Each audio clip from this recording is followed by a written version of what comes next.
Sa mapagpalang hapon sa ating lahat. Welcome sa ating afternoon Sunday worship.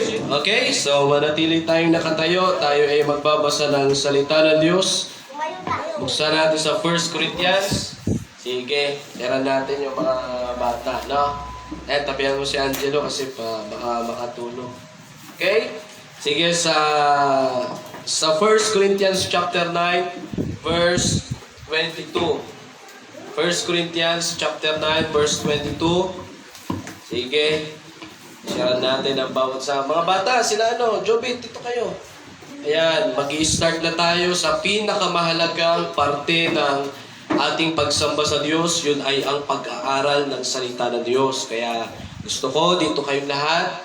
Every time na tayo ay mag-uumpisa na sa ating pakikinig ng salita ng Diyos, kailangan okay na ang lahat, nakaprepare na at handa na ang puso, at tayo mag-aaral na ng salita ng Diyos. Okay? 1 Corinthians chapter 9. Tayo. 1 Corinthians, mga bata, tayo kayo. Bilang paggalang natin sa salita ng Diyos. Okay? 1 Corinthians chapter 9, verse 22. Sige, 1 Corinthians chapter 9, verse 22.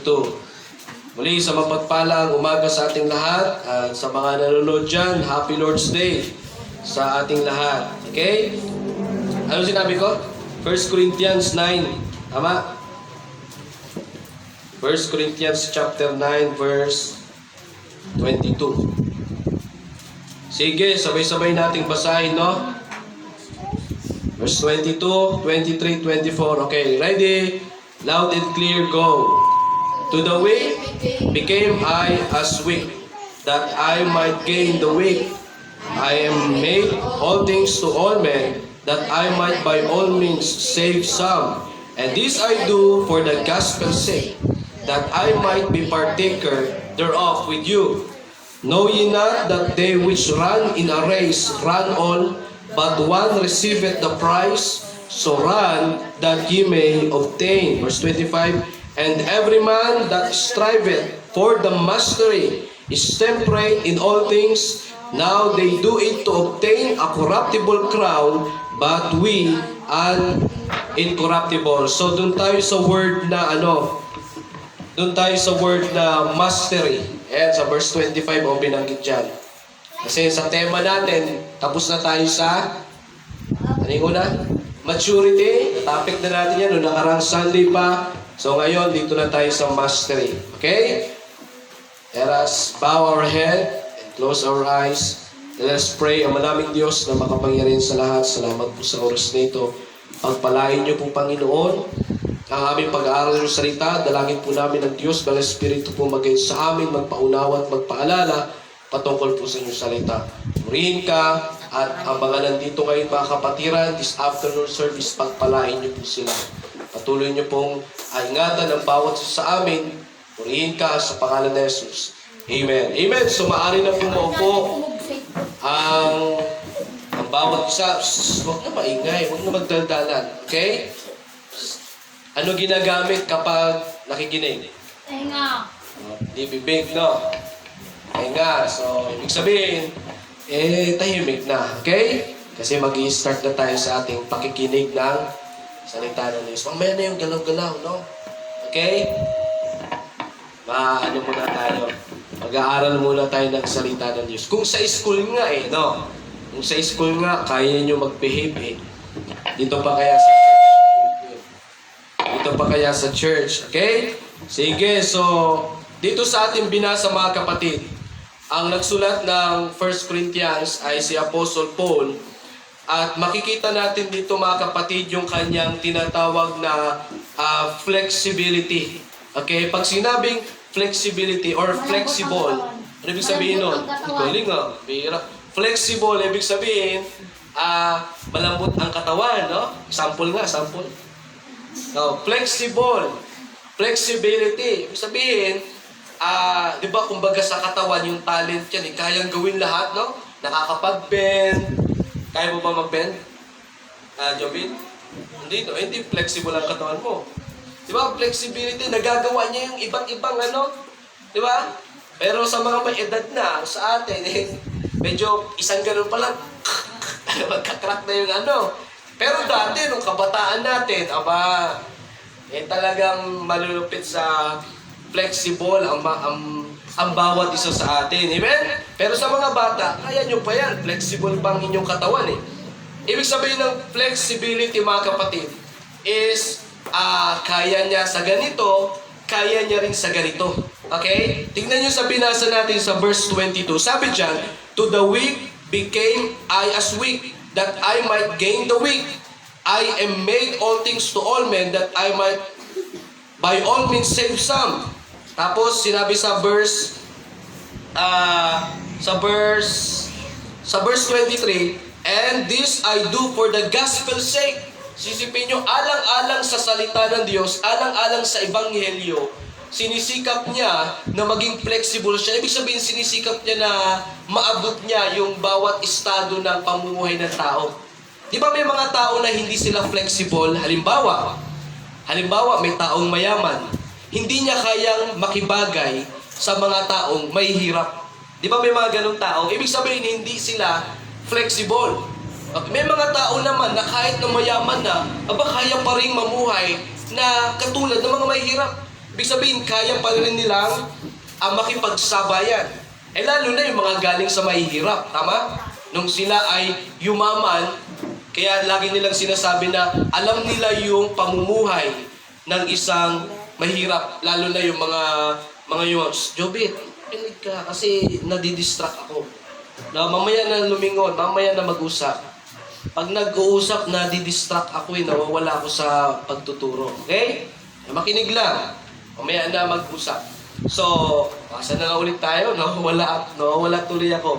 Yung flexibility, mga kapatid, yung bang makibagay. Ito yung sinabi ni Paul sa verse 23 na, this I do for the gospel's sake. Isipin nyo, alang-alang sa ebanghelyo ng Panginoong Kristo, sinisikap ni Paul na siya ay maging flexibility or makibagay. Pero hindi naman ibig sabihin na nakikibagay siya pagdating sa kasalanan, ha?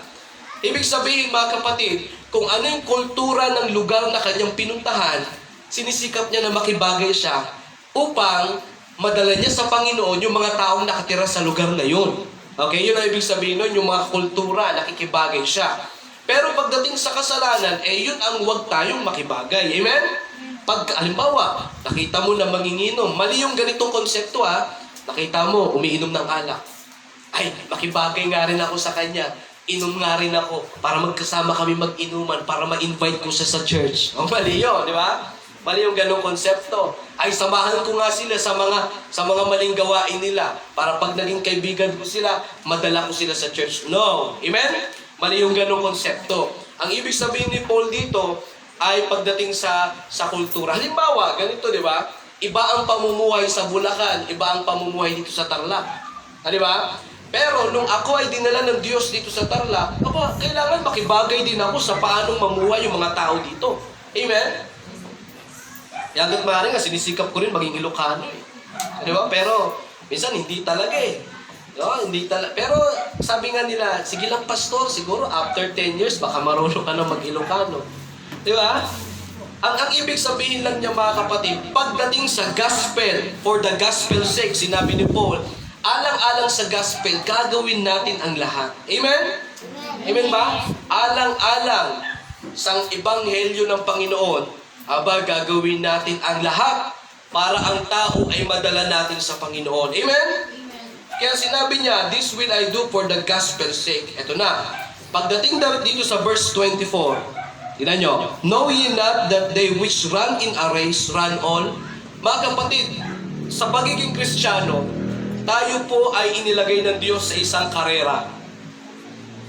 Diba? Sino sa inyo nakatry na ng track and field? Sa karera. Diba? Lumaban ka, track and field? Panalo? Opo?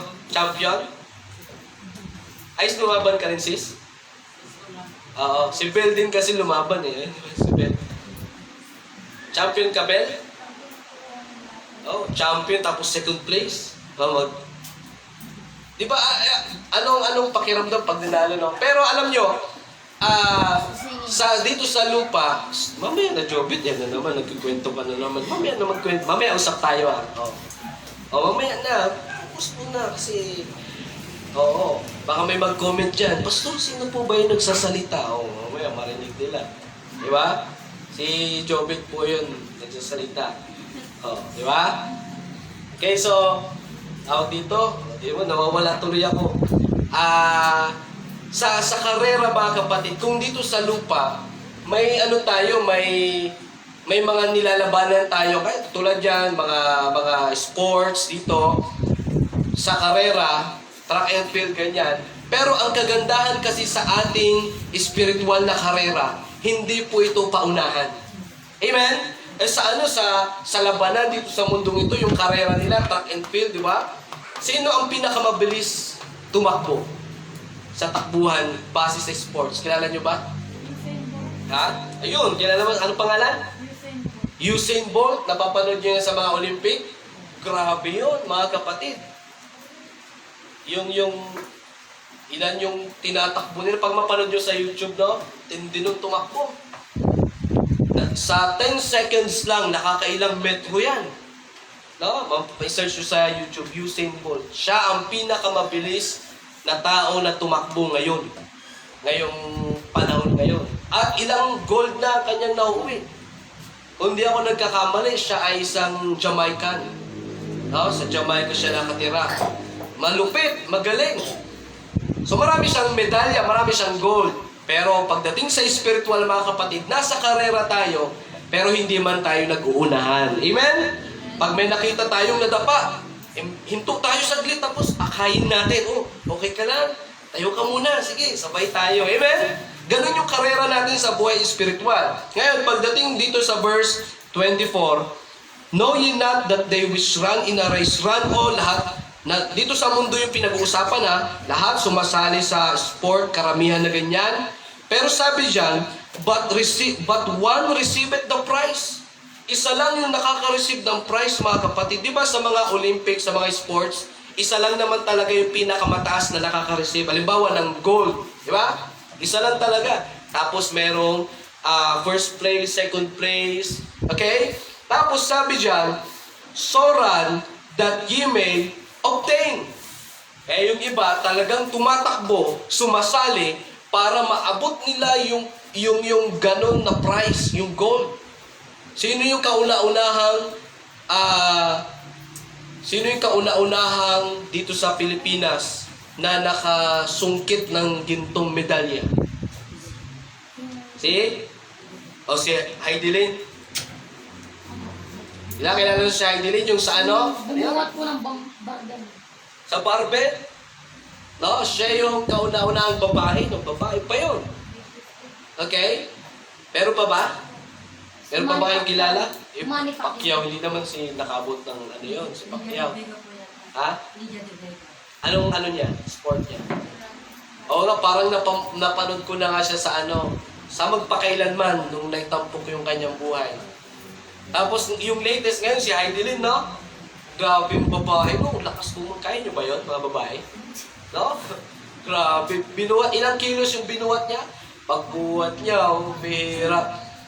Gold medalist, mga kapatid.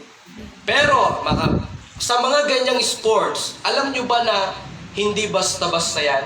Hindi porket gusto mong sumali dyan is sabak ka na agad. Hindi. May paghahanda yan. Tignan nyo sa verse 25. Verse 25.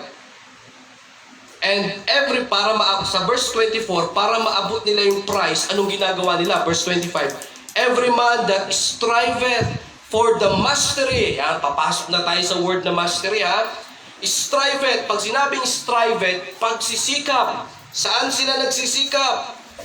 For the mastery.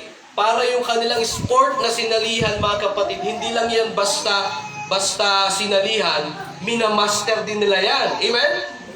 Halimbawa, sa larangan ng basketball. Sino sa inyo nagpa-basketball? Dami nyo pala, Sali kayo sa Sport Fest, magkakateam tayo, no? Talunin natin yung mga taga-Muson, no? No? Tama.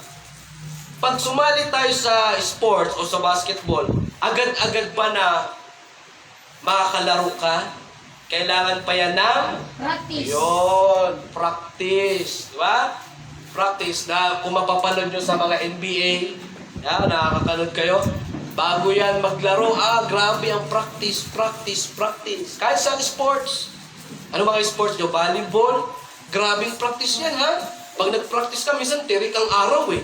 Kapag uwi mo, nangitim ka na, eh, di ba? Tapos, pag nag-practice ka pa, mamamaga tong kamay mo. Di ba? Volleyball. Ano pa? Ano pa mga sports alam nyo? Badminton. Diba? Mag-practice ka sa badminton. Minsan tirik din ang araw eh. Diba? Wala mang covered court dito kasi, no? Tirik ang araw. Minsan dun sa kabila. Tirik ang araw, tapos grabing init, no? Grabing pagod. Nakakapagod din kaya ang badminton, no? Habol dito, habol doon, ano pa? Ano na sport mo, JT? Ano yung sport mo? Baseball. Hindi, no? Yan pa yung sport na hindi ko nasubukan eh. Baseball. Pero pag nanonood kasi ako sa baseball, sabi ko, grabe na, parang nakakapagod yung sport na to, no? Grabe yung ano nga yung mga, may ano tawag sa inampas? Butter. Butter, di ba? Peanut butter? Butter yan, ampas, tapos, butter, tapos, yung taga-salo? Teacher po. Pitcher. Taga-salo? Catcher. Yun yung maghahabol, no? Yun yung hahabol. Tapos, yung alalay sa catcher. SS po. Ha? SS po. SS? Ano yung SS? Ha? Parang katulad yung parang magkaparas ng gano'n. Pero mas... Ay, pares ba kayo ng school? Pagbihira. Kaya naman pala, parehas kayo sumasagot, parehas pala kayo ng school eh. Eh di, nagkalaban kayo? Ay, hindi. Hindi po ako sumasali. Ay, hindi sumasagot. Pero nakikita mo si JD, nalaro. Aba, di ba, grabe yung pagod, no? Tatakbo ka niyan, no? Hindi yung JD. Kaya pa, parang umitim ka, JD. Naglaro ka ba? Naglaro ka nitong ano? Di ba may ano kayo? Ano tawag doon? Ha? Municipal. Municipal meet, no? Grabe yung ano na yan. Grabe yung laban na yan. Actually, sa lahat ng sports, mga kapatid, walang madali. Lahat talaga ay pinaghihirapan. Kaya nga sabi dito sa ating binasa, strive it. Pag sinabing strive it, nandun yung hirap pero kakayanin mo. Di ba si Pacquiao? Paano mag-train si Pacquiao? Oh. Ha? Grabe ang training niya ni Pacquiao. Grabe, pag mapanood nyo sa YouTube, nandyan yung tiyan niya, hinahampas pa yan ng ano, tawag doon? Hinahampas yan ng matibay na kahoy, tapos sasakit, di ba? Tapos susuntok-suntokin yan. Parang pagdating sa ring, pag sinuntok-suntok siya, kaya niya ng ano, di ba? Matindi ang training ng mga nakaabot, ng mga matataas na prize. Bago nila maabot yan, hindi basta-basta yan. Amen? Amen. Sabi dyan, tingnan nyo sa verse 25. And every man that striveth for the mastery. Pinag-uusapan natin dito mga kapatid yung word na mastery, ha? Minamaster nila yung kanilang sport. Ibig sabihin, pinagsisikapan nila, ibig sabihin, ginagalingan nila. Meron bang bagay na ginagawa nyo na sa tingin yung master nyo na? Lahat tayo, anong bagay yung sa tingin mong master mo na? Siguro lahat tayo, paglalaba, no? Master na natin siguro. Paglalaba. Ano? Yung tipong kahit nakapikit ka na, kaya mong gawin. O meron ba? Meron ba kayong bagay na gano'n, ha? Mix po. Ha? Mix. Ano yun? Step up. Sepak. Ibig sport din yun, diba? Ibig sabihin, kabisado mo na yun. O sa atin, sa mga gawaing bahay, meron bang gawain na kahit nakapikit ka, kaya mong gawin? Pagbugas ng pinggan. Paghugas ng pinggan. Mahirap din yun, ha? Kasi pag ano mo, mamaya mo bagsak. Meron ba? Anong gawain sa bahay na kahit nakapikit ka, kaya mong gawin? Ibig sabihin, master na master mo na. Alam nyo kung ano? Pagkain. Pagkain. Kahit nakapikit ka. Hindi, syempre, pag bangus ang ulam, matinig ka doon. Di ba? So may mga ganyan mga kapatid, na kahit, ito, halimbawa, sa nakakita na ba kayo sa mga magagaling mag-chat o mag-text? Di ba? Nung yung cellphone natin ay keypad pa, naranasan nyo rin. Kahit nakatingin ka kung saan, no? Di ba? Sino nakarasan gano'n? O kahit mga chat, no? Kahit sabi ng teacher, class, tingin sa akin. Ikaw nakatingin, pero nagchat-chat pa rin yung ano mo, no? Yung daliri mo, grabe, yung kabisado. Ibig sabihin, master mo na. Amen? Amen? Master. So, tingnan natin. Paano na master? Una dyan, yung striving, talagang pagsisikap na makabisado. Di ba, sa mga quizzes, sa mga exams, pag kayo nag-review, minamaster nyo, di ba? Na hindi lang basta review, kailangan masterin ko, kailangan makabisado ko. Para pag enumeration, ang exam, at paglagay yun, kuwang-kuwa na. Amen? Pinamaster. At tignan nyo pa, meron pa, bukod sa strive. Ano pa? Temperate. Ayan o. Tignan nyo, verse 25. Every man that striveth for the mastery is temperate. Pag sinabing temperate, ano sa Tagalog ng temperate?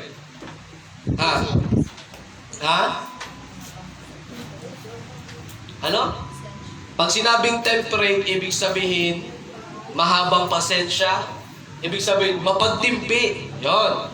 Mapagtimpi. Ibig sabihin, ayaw mo na, pero dahil sa temperate ka, sinisikap mo pa rin. Amen? Ganun naman sa mga sports eh. O kahit sa piano, di ba? Na kailangan i-apply dyan yung mahabang pasensya, yung pagtitimpi, na kahit na ayaw mo na kasi nahihirapan ka, pero nandun pa rin yung striving, pagsusumikap. Amen? Amen ba? Pero, kapag natuto ka naman, wow. O ganun din naman sa lahat ng sports. Nahihirapan ka, pero sinisikap mo, nandun yung iyong pasensya, pero ano nangyayari? Pag napagtagumpayan mo naman, di ba? Ang ganda naman na magiging resulta. Amen? Ang sinabi dyan, every man that striveth for the mastery is temperate. Tignan nyo, in all things, sa lahat ng bagay. Okay? Alam nyo ba sa lahat ng sports, kahit alam nyo si Pacquiao pag siya ay nag-training, kailangan talaga dyan ng pagtitimpi. Alam nyo yung pagtitimpi, yung may mga since si Pacquiao ay sa boxing siya, may mga pagkain na ipinagbabawal sa kanya pag siya ay lalaban na. Bago siya lumaban, may mga pagkain na bawal sa kanya. So, nandun yung kanyang pagtitimpi na gusto niyang kainin, pero dahil sa lalaban na siya, wag muna. Ibig sabihin, kung ano yung bawal, di ba sa sports, ganun din naman sa sports, di ba? Tinuturuan kayo dyan mag-diet. Di ba? Hindi porket nasa sport ka, ipanatag mo lahat ng pagkain. Diba? Tinuturuan kayo niya na ganito yung tamang diet para pagdating sa labanan, huwag ka mahirapan. Pangit naman, track and field ang laban mo, kain ka ng kain, no? Kaya pag naglabanan na, grabe yung takbo mo, laki ng tiyan mo, no? Talo ka. Diba? Temperate ang tawag dyan. Ibig sabihin, alang-alang para ma-master mo yung isang sport. Kung ano yung bawal, hanggat maaari pigilan mo. Amen? Para ang isang sport, mga kapatid, ay iyong ma-master. Okay? Ngayon, tignan nyo sa verse 25. Now, they do it. Tignan nyo. Now, ginagawa nila yung striving, temperance. Anong dahilan? Now they do it to obtain ano sabi? Corruptible crown, mga kapatid. Isipin nyo yan, alang-alang sa corruptible crown. Diba? Alang-alang sa corruptible crown. Pag sinabing corruptible, nasisira. Corruptible crown, ibig sabihin, lahat ginagawa nila pagsusumikap, alang-alang ma-receive lang nila yung crown na yan or reward na yan, sa mundong ito, pero yung reward na yan, nasisira lang din. Amen? Pero yung iba, totoong ginto yan. Pero all in all, nasisira lang din yan. Okay? Pero tignan nyo, ituloy natin. Now they do it to obtain a corruptible crown. Mas malupit sa atin, ano sabi? But we, an incorruptible. Ibig sabihin, kung sa sports, lumalaban sila para sa nasisirang prize. Tayo, tumatakbo tayo para sa prize na hindi nasisira. Amen? Ang ating takbuhin, mga kapatid, ay ito ay paglilingkod. Paglilingkod. Kaya nararapat lamang doon tayo sa word ng mastery. Maganda na kung anong ministry na meron tayo, gayahin natin yung mga taong nasa sports na minamaster nila. Amen? Yung ministry ng piano, sa ngayon, parang pakiramdam nyo parang hirap kayo. Pero sige lang, yan yung sinabi ng Bible na striving. Na kahit nahihirapan kayo, talagang sinisikap nyo. At kahit nahihirapan kayo, nandun yung inyong temperance, pagtitimpi, na kahit na hirap kayo, hindi kayo gumigive up, alang-alang sa para mamaster nyo. Amen? Tingnan nyo, pag huminto kayo sa pagpapractice sa piano, hindi nyo mamamaster to. Amen? Pag huminto kayo sa angmang ministry, mga kapatid, hindi nyo mamamaster yan. Halimbawa, yung song offering. Sa ngayon, wala pang parts yan. Pero balang araw, pag magkaroon na ng alto, soprano, tenor, bass yan, pag huminto kayo dyan, hindi nyo mamamaster yung part nyo. Tama?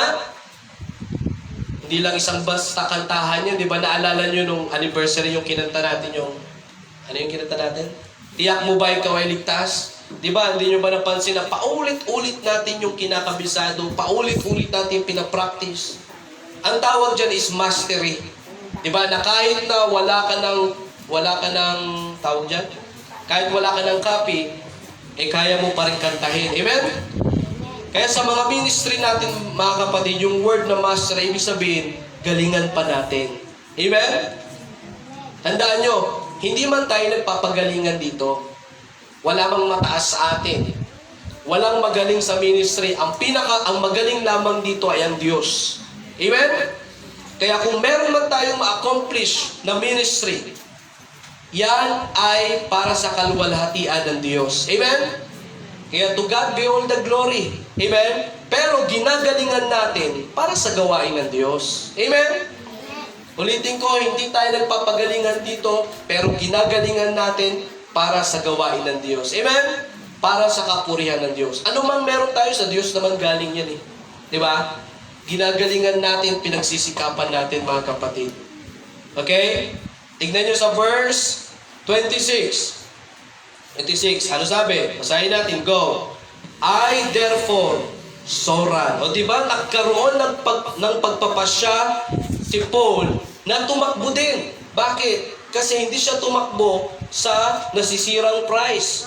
Kundi, tumatakbo siya sa spiritual, katulad natin, alang-alang sa prize balang araw na hindi naman nasisira. Amen? At tingnan nyo. I therefore, Soran, not as uncertainly, so fight I, not as one that beateth the air. Yung bang sa suntok, di ba, sa boxing, katulad ni Pacquiao, di ba? Pag siya ay sumuntok, yung tipong may tinatamaan. Di ba? Ibig sabihin, meron dapat tayong tinutumbok sa buhay natin.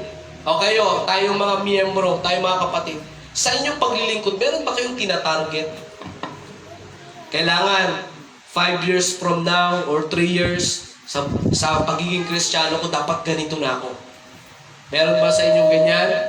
Halimbawa, kailangan sa loob ng 2024, marami na akong kabisadong verses. Di ba? Maganda yung ganon. Kailangan, after 3 years, kailangan marami na rin akong ministry dito sa church. Di ba? Maganda yung ganyan. Hindi yung tayo yung suntok sa hangin. Amen? Etong church natin, mga kapatid, tandaan nyo, hindi tayo dito sumusuntok sa hangin. Ibig sabihin, lahat ng ginagawa natin dito, mga kapatid, ay meron tayong tinutumbok. Amen? Meron tayong desire sa church na ito. At sabi ko nga sa inyo, ang isa sa desire natin, this 2024, ay dumami tayo. Amen? Una, dumami yung kaalaman sa salita ng Diyos. Kaya, tuloy lang tayo sa pag-aaral, sa Sunday school, sa preaching, kinig ng salita ng Diyos, nadami yung alam natin. And then, pangalawang pararamihin natin sa biyaya ng Diyos yung bilang natin. Amen? Amen? Kaya kahapon, nag-start na ulit kami. Ayan, kami ni Manuel, soul winning. Soul winning namin yung pinsan niya, yung Marisa kanina. Pag-pray niyo yun, ha? O, pag-pray niyo yun. Galing sa ano yun? Galing sa abroad yun. Sa, anong abroad doon? Sa Dubai, Kuwait. Parang Kuwait yata. Nagkasakit kasi yung mama niya. Sino yung mama niya? Si Nanay, ano? Nanay Natividad. Nagkasakit sa puso yung mama niya. Parang komplikasyon na rin eh. Yung mama niya, naka-attend na yun nung first anniversary natin dyan sa Lucy's Farm. Tapos siya yung siya yung inakay ng karamihan kasi natumba, no? Tama? Tumba. So, pagkatapos doon, nakaka-attend pa rin siya. Si Nanay Natividad dito, naka-attend pa rin siya. Kasi Tatay Claudio, yan, nag-asawa. Eh ngayon, nung binisita ko kahapon, nakahiga eh. At sabi daw ng doktor, kailangan ng oxygen. Kasi nahihirapang huminga. Daming sakit nun. Nag-umpisa sa diabetes. Tapos, ngayon, nagmamanas. Tapos, maintenance, matataas ang gamot. Tapos, basta maraming sinabi si Marisa na sakit eh. Tapos, ang latest ngayon is heart failure. Puso na yung nadali. Kaya kailangan ako. Kung kahapon, sinilip ko, hindi ko na ginising kasi tulog. Kumustahin ko sana. Kaya ang naturuan ko si Marisa yung anak niya. Galing siyang abroad na pilitan na umuwi kasi yung nanay ay, di ba, may sakit sa puso, walang mag-aalaga. Kaya hindi siya nagpatuloy sa abroad. Umuwi siya. At least, nakasama natin siya. Amen? So siya ay pumayag naman na magkaroon ng Bible study every Saturday. Kasama yung mga anak niya. Kaya every Saturday, may Bible study dun sa kanila. Okay? So, pag nandito yun, kaibiganin nyo, mga ladies. Biganin nyo, kasi ano rin yun eh, galing sa mga matitinding pagsubok. Okay? Kaya kailangan din ng mga encouragement at makita niya na masayang maglingkod sa Diyos. Amen? Tapos bukod dyan, yan. Inikot ulit namin ito. Actually, maraming young people ang naturuan kahapon. Pero may mga kahit papano, may mga nakarating. Pero ipag-pray natin, lahat, uulit-ulitin natin yan every Okay? Tapos iba pa dyan yung challenge ko sa inyo na tig-isa. Tig-isang bisita, ha? So challenge natin yan, ha? Amen ba? Amen? Amen! Amen? Amen! Ito mga bata kanina, challenge ko yan, di ba? Opo. Nasa Sunday, pag makadala ng tig-isang bisita, ano meron? Prize. Oh, may prize. May prize pa, no? Kaya matindi yata ang suntuan niya sa Sunday. Di ba? Itong makinig kayo mga bata. Alam nyo ba kayo mga bata, mahal namin kayo sa Panginoon. Amen? Amen. Mahal natin itong mga bata. Kaya, dito sa church, ay gusto namin na ipakita sa inyo yung pagmamahal. Okay? Pastor, paano pagmamahal? Pinapagalitan nyo nga kami. Ang totoong pagmamahal ay, anong ginagawa, Jobit, pag totoong mahal? Ha?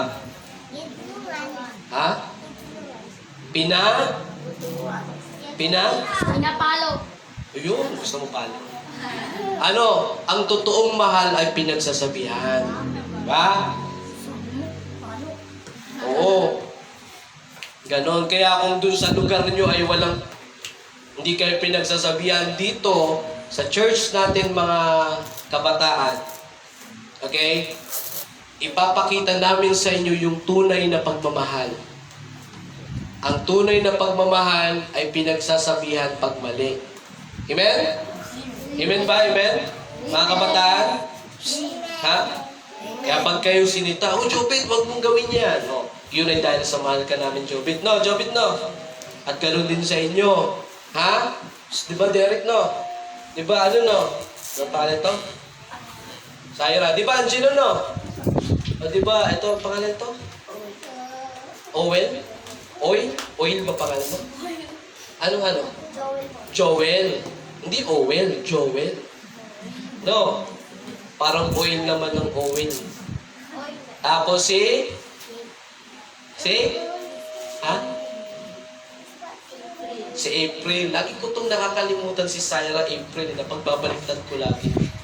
April. Tapos si JC. Yan. Tapos si Crisel. Tapos si Ira. Tapos, kapatid ni Ira si? Sander. Si Sander. Yan. Lahat kayong mahal namin kayo sa Panginoon. Kaya, kung meron mang totoong pagmamahal na makikita nyo, yun ay sa church. Amen? Doon ba sa lugar nyo ay lagi ba kayong pinagsasabihan? Opo. Ha? Oh, very good. Ganon din naman dito sa church. Amen? Ganon din dito sa church. Kaya, kapag nakarinig kayo, halimbawa, kinurik kayo ni Ma'am Jess nyo. Halimbawa, kinurik kayo ni Pastor. Halimbawa, kinurik kayo ng mga nanay dito, mga ate, kuya. Pag kinurik kayo, lagi nyong isaisip, ay, dahil pa sa mahal pala kami nila. Amen? Amen ba? Amen? Amen. Jobit? Amen ba, Jobit? No? Diba, Angelo, no? Yan ang tunay ng pagmamahal. Oo. Kaya, pag sinabing wag, wag. Pag sinabing gawin, gawin.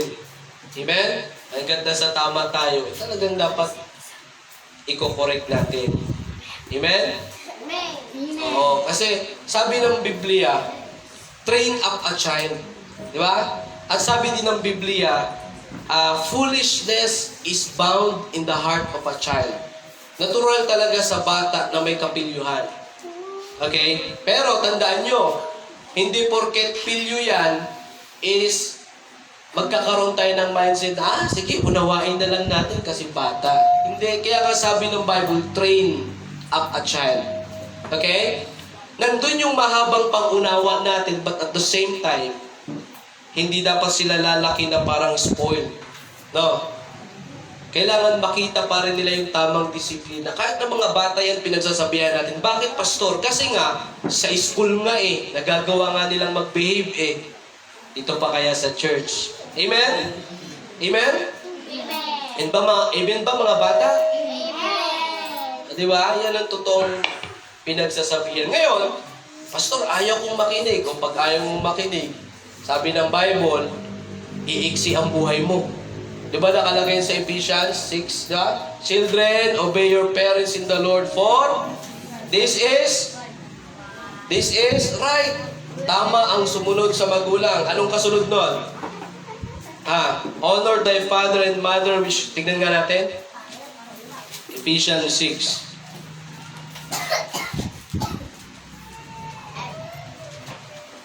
Kaya mga bata, kailangan talaga matuto tayong sumunod. Ephesians 6:1. Ayan o. Pabasa nyo sa mga bata. Sabi dyan, children, obey your parents in the Lord. For this is right. Honor thy father and mother, which is the first commandment with promise. Itong promise dyan, verse 3. That it may be well with thee, and thou mayest live long on the earth. Alam nyo ba na ito lang yung pangako, ito lang yung utos na merong pangakong mahabang buhay? Amen? Mga bata, makinig. Tingin, makinig. Ito lang yung utos na merong pangako ang Diyos na pag masunurin ka sa magulang mo, hahaba yung buhay mo. Pastor, paano yung mga bata pa lang namatay? Hindi ba sila masunurin? Depende na yan sa kalooban ng Diyos. Ano ibig sabihin nito? Kasi pag sumunod ka sa magulang mo, lahat ng iutos sa'yo ng magulang mo, tama Pag anong inutos sa'yo, at hindi mo sinunod, madidisgrasya ka. So, mapapaiksi ang buhay mo. Diba? Ganun lang yan. Pero kapag sumunod ka sa magulang mo, kahabang iyong buhay. Ibig sabihin, magiging safety ang buhay mo kasi masunurin ka. Diba, Jobit, no? Pag sinabi ng magulang na huwag kang uminom ng alak, huwag. Kasi pag uminom ka ng alak, iiksi yung buhay mo. O, di ba? Huwag kang magbisyo. Ganun yan. Okay? Dapat makinig. Ha? Ulitin ko, ang totoong pag-ibig ay makinig. No? O yan, katulad yan. Totoong pag-ibig yan. Sinisita ko kayo. Di ba? Kasi mahal namin kayo sa Panginoon. Di ba? Diyan natin na, bakit natin na topic yan, Pastor? Mga kabataan. Nandun tayo sa word ng mastery. No? Yung word na temperate. No? Kailangan ng mahabang pasensya. But at the same time, we need to train them. Amen? Amen ba? Amen? Ha? We need to train them. Kailangan, sabi ng Bible, train up a child in the way he should go. Sa Tagalog, ano ba sa Tagalog ng train? O sanayin ang batang iyan na kung saan sa landas na dapat niyang lakaran. Hindi sinabi ng Bible na sanayin siya sa landas na gusto niyang lakaran. Hindi sinabi yon. Ang sinabi, sa landas na dapat niyang lakaran. Okay? So, ibig sabihin, kung ang gusto ng bata ay yung landas na to, pero alam natin na mapapahamak siya, wag natin dyan siya i-train. Kailangan, i-train natin sila sa nararapat na landas na dapat nilang tahakin. Amen? Kaya kita ko yung training ng mga kabataang ito Makinig. Jupit. Ayan na naman si Jupit. Makinig, no? Makinig. Sabi ng mga viewers, Pastor, sino ba yung Jupit na yan? Lagi yung binabanggit. Ayan, training yan, Jupit, no? Nawala na naman tuloy ako. Ano yung sabihin ko? Sa landas na dapat nilang lakaran. Itong mga kabataan to, nakita ko yung training nila doon. Sa inyo, matindi ang murahan, no?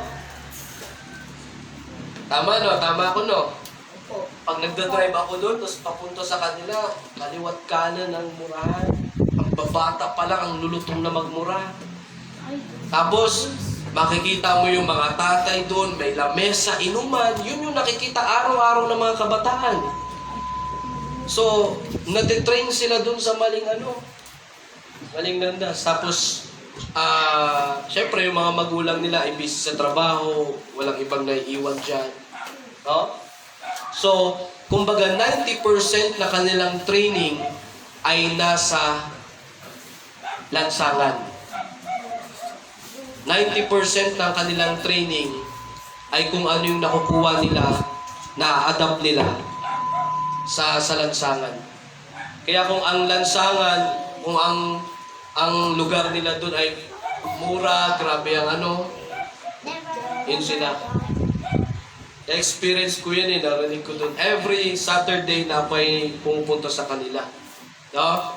Kaya sabi ko, Lord, tulungan niyo po kami na hindi namin sukuan yung kabataang ito. Kasi grabe ang ugali ng mga kabataan. May mga hindi pa tayo nadadala dito na mga kaibigan nila. At baka mas matindi yung mga ugali ng iyon. No? Sigarted po. Marami pa yan sila Di ba? Kaya grabe talaga, no? Ulang na lang siguro umiyak tayo, no? Pero sabi ko, Lord, give me more patience. Pero, ang patience na yun ay sasamahan natin ng training. Na pag, katulad ng mga ganyan, no? Hindi porket na bata yan ay hahayaan natin. Gusto ko rin makita nila na mamulat sila sa isang simbahan na kinukorek sila pag nagkamali sila. Amen? Na makita nila na, ay mali pala itong ginawa ko. Ay mali pala itong ginagawa ko. Diba? Saan kayo makakakita ng simbahan na pag pumasok ka, pinagsasabihan ka pa? Diba? Sa mga Baptist churches lang yan. Sa simbahan na nakamulatan natin, no? Sa Katoliko ba, pinagsasabihan tayo doon pag pumasok? Wala. Pag pumasok ka doon na nakapantalon, Walang problema sa pare. Pag pumasok ka doon na kahit nakainom, wala lang. Pero dito, pagkasalanan, kasalanan. Amen? Kaya pagpalit. Tignan nyo, maniwala kayo. Pag trinain natin itong mga kabataan na ito sa tamang landas, balang araw, pag lumaki yan, isa yan sa mga magpapasalamat sa atin. Magpapasalamat una sa Diyos. Balang araw, magtitestimony yan mga yan. Salamat sa Panginoon, merong simbahan na nagtiyaga sa amin. Alam nyo ba, kung tiyagaan lang, malupit talaga. Doon sa Muson, doon sa simbahan, meron doon, hindi ko nababanggitin yung pangalan, pero meron doon isang kabataan na grabing lupit ng pasaway. Sa sobrang lupit, naghahamunan ng away, bata pa lang. Tapos habang mga nagpipray, biglang nanunulak. Nagpray ako ng ganyan. Biglang tutulakin ka, siyempre, matutumba ka, nagpipray ka, nakakaya, daming tao. Grabe talaga. Kaya sa sobrang, may isang young people doon na sa sobrang gigil, pinasok sa sira. Paglabas, tumino eh. Siguro baka, grabe no? Kaya pag nakikita ko yung mga kabataan dito, lagi kong na-imagine yung batang yun. Siguro kung pasaway, mas pasaway yun. Pero tignan nyo naman ngayon, malaki na, nasa gawain pa rin ng Panginoon. Medyo tumino naman na. Medyo tumino. Diba? Pero at least nasa gawain ng Diyos. Amen? Amen? Kaya ganyan yan mga kabataan. Pag kayo pinagsabihan, lagi niyong isaisip, mahal ako ng pastor ko. Pag pinagsabihan kayo ni Ma'am Jess, mahal ako ni Ma'am Jess. Gusto kong ituwid. Pag pinagsabihan kayo ng mga mamis dito, mahal ako ng mga mamis dito. Ito yung tamang church na para sa amin. Natitrain kami sa tama. Amen ba mga bata? Amen. Amen. Very good. Kaya sa Sunday, ano ang assignment nyo sa Sunday? Magdala ng mga Marami. Pag nakapagdala, anong meron? prize. Prize. Marami yan silang prize eh. Kanina nag-game sila, di ba? 2 grupo yan. Yung unang grupo nanalo, di ba? Yung isang grupo, Nanalo din. nanalo, walang talo. Oo, ang bihira. Hindi, 2 laro kasi yan sila. Unang set, yung Samsung and Delilah, di ba? Yung pangalawa ba yan? Yung unang laro, ano yun? Question. Ha? Question and answer. Pares nanalo. O may prize na kayo doon sa Sunday. Tapos plus pa yung makapagdala ng bisita. Di ba? Kaya ngayon palang isip ka na, sino ba yung dadalhin ko? Di ba? Okay ba yan? Amen? Tapos Crisel, ang assignment nyo is, alamin mo sa kanila. Kayo ni Ira, pati ni Crisel. Crisel, ang assignment nyo, alamin nyo yung mga madadala nilang bisita. Tapos ilista nyo ha. Tapos i-chat nyo ako. Pastor, ito po yung bisita na madadala ng nila Derek, nila ano. Ito po sila. Yung mga bago ha, lista mo. Tapos i-chat mo saan para malaman ko kung ilan kayo lahat. Para pag alam ko kung ilan kayo lahat, malaman natin kung ilang tricycle ang pwedeng magsundo. Okay? Yan ang assignment nyo ha. Sabi mo si Ira ha.